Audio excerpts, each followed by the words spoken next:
Dhufeen si laala sin argin akkamiin anola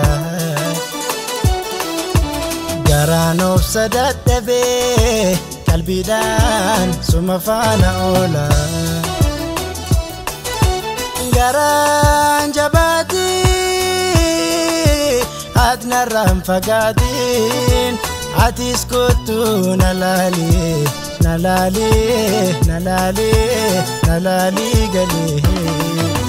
maal yoo dhufte nalaalte yoo nalaalte maali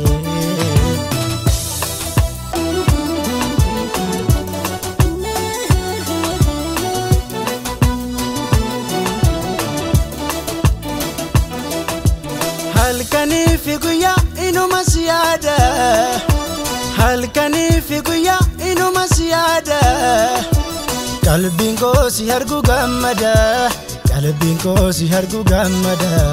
qalbiin koo si argu gammada qalbiin koo si argu gammada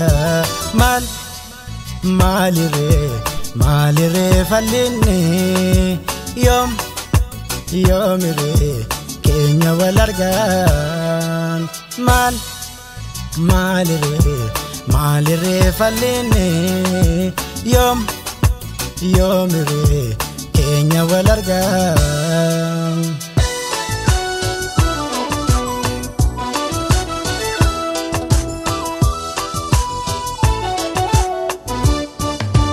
yaa Rabbi yaa Gooftaa ko sitani maana michayyanan jaallusanii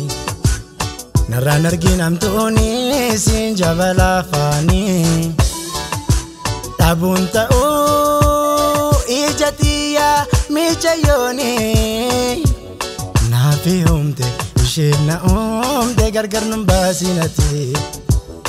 naafi humte isheen na humte gargar nun baasinati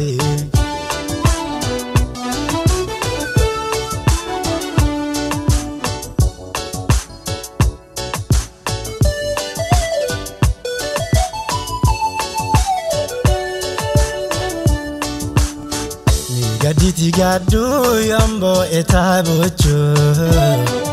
himadora koto ishi natingomto tanama mararto yom tadagatamto jecha nahangata galata shemo himana ingarsisinamto nafumamto ishene koda kiyataatu dagalee jiruun si godha jedheetiin hawween si fedha lubbuu ta'uufirraan si jaaladha as kottuu kosiin dubbadha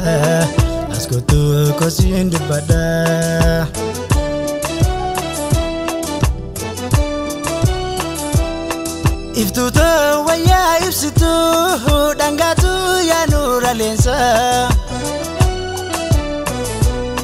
bareedinni kee laadda halalaaf nama harkisa yoo si faarsittiin xiqqaatu mijutoo je'een si faarsa yoo si faarsittiin xiqqaatu naalisaa je'een si faarsa